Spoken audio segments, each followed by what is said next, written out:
I cooked up a project with the help of ChatGPT of performing speech to text with translation. In this video, I'll go over setting that up. So I start with a clean installation of Lubuntu on this system here. This is a ThinkPad E450. So I'm going to start by pressing Ctrl-Alt-T to open the terminal. And I'm going to run this command here, this wget command. This is going to download the sttwt zip file from my website. It's going to download to the root level of the user home folder. It's going to extract it there to a folder called sttwt. And then it's going to remove that zip file. So let's run this.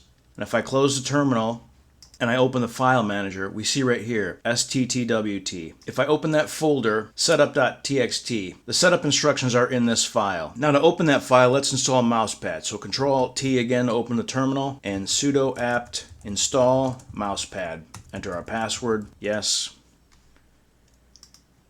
And I'll close the terminal again. I'm going to right-click on setup.txt, open with other applications. I'm going to select Mousepad and check the box to always use that program. And so here are the instructions. I'm going to turn on word wrap. So after performing the Lubuntu installation, which is a minimal installation, copy the sttwt folder to the root level of the user's home folder, which we've done. Open the terminal, and we're going to run these commands. I'm going to click and drag, right click, and go to copy. And in the terminal, I'm going to right click, go to paste clipboard, yes, and enter. Enter our password. Now this process right here will take some time. I think I clocked it in at taking around 6 minutes. It has to download a fair amount of data. OpenAI Whisper is pretty gigantic, so we'll let it do its thing. This project uses OpenAI's Whisper and Hugging Face transformers in addition to some other software.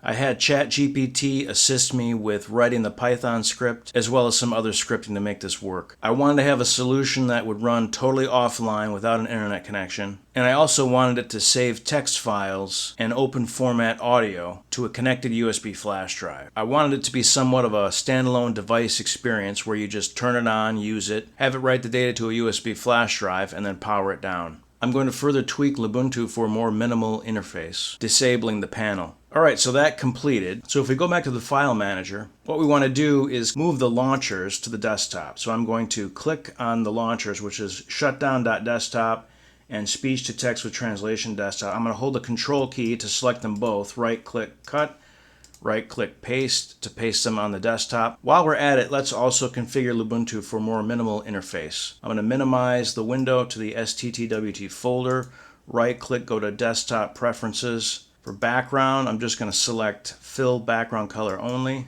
and apply. I'm going to go to the advanced tab, uncheck all the baseline icons and click apply. I'm going to close desktop preferences and I'm going to drag them in the order I want. Right click on each of them and select trust this executable. Now if we go back to the setup.txt file, we now need to edit the config.txt for our use case. So I go to the folder containing config.txt.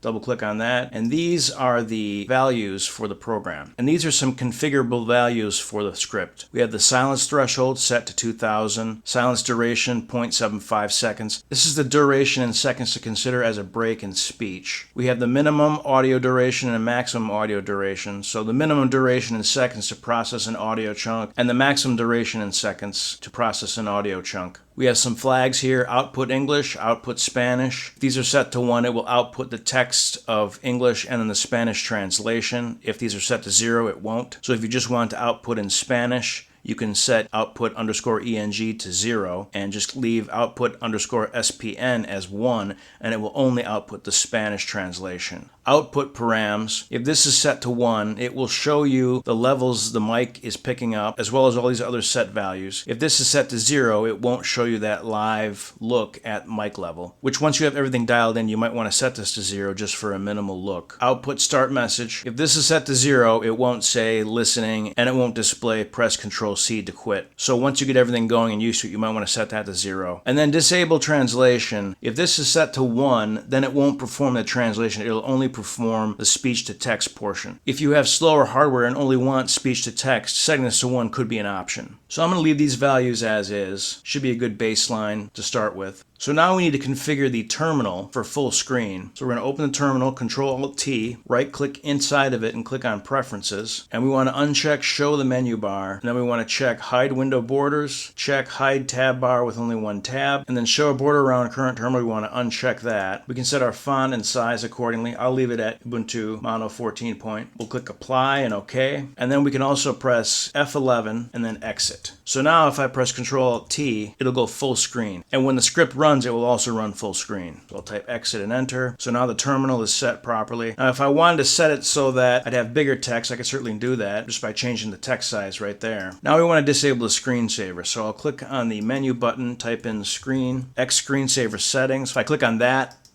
I can go to disable screensaver and close that. Now I'm also going to have it not run the panel on startup. So I click on the menu button again, go to session settings, and I'm going to uncheck the global keyboard shortcuts, notification daemon, and panel. We'll close that. So now in startup the panel won't launch. It'll just have the icons on the desktop. We could even go further and have it auto launch the script on startup. But for now, I'll just leave the icons on the desktop. We can simulate this further and actually kill the panel. So Control-Alt-T and LXQT-panel.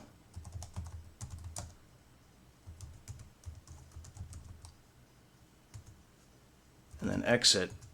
So now the panel's gone. So when the computer starts up again, we'll see more of an interface like this. Just the icons and that's it. So let's actually see it in action. If I double click on the icon, it starts up. We see we have a current volume and a maximum volume and all the other attributes we set.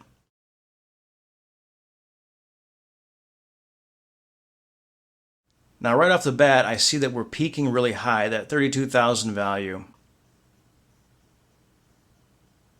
I'm going to press Control-C, and if we start up the panel again, we'll want to play with the microphone level. So I'm going to press Control-Alt-T and LXQT-panel, ampersand, and then exit. We have our panel back. I'm going to click on the speaker icon and then click on Mixer. Then I'm going to click on Input Devices. And you can see as I'm talking, it's peaking out. We don't want that. That's going to lead to audio distortion, and it will be a problem for the speech-to-text portion with Whisper. So I'm going to ride this down a little bit. You have to play with it a little bit depending on your specific microphone. So we'll close that. I'm also going to make these icons bigger. So if I go to icon size, 96 by 96. So let's try this again here. Test, test, 1, 2, 3.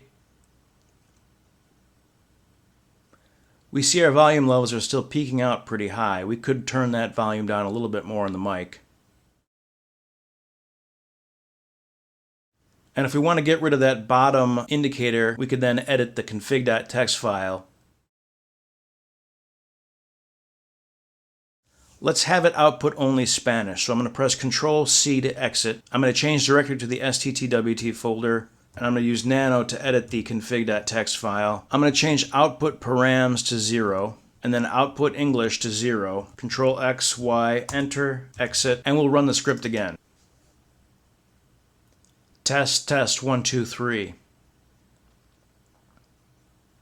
This is a test of speech-to-text translation. Now one other thing the script does is it outputs the text file and generated audio files to a folder called output or to a flash drive named output. If I start the panel again and exit, if I go into take a look at the folder, the STTWT folder. Now within this output folder is where it's going to be putting the FLAC files, the audio files that it generates, as well as the text files. If I open up one of the text files, we see what it has output, plus it is timestamped too for when the script has run. However, if I plug in a flash drive, we see this flash drive was named output and it mounts to media user output. So now this is going to be the target location for these text files and audio files.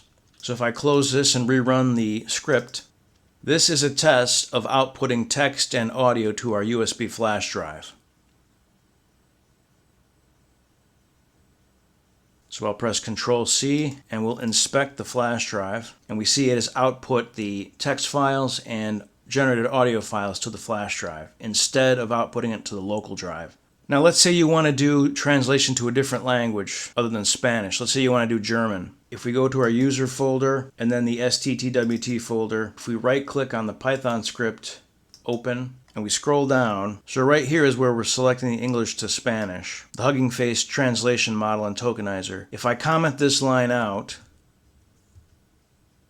and I uncomment this line, this is going to do English to German, and I'll save that, minimize, and rerun. Now I'm translating into German.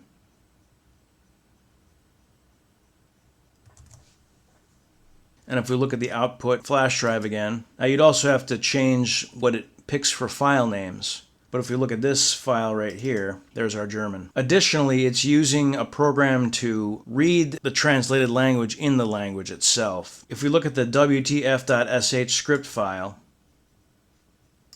and we scroll down, it's using eSpeak NG to read it in Spanish. Now we could further customize this to read in other languages. I wanted to use FLAC. FLAC does a really great job of reading in English, but I couldn't figure out how to get the Spanish to work. I think I might need to find and download the proper model for that. But yeah, FLAC does a great job. eSpeak NG is a lot more mechanized in the way it sounds. Esta es una prueba de salida de texto y audio a nuestra unidad flash USB. So that's one way this could be greatly improved.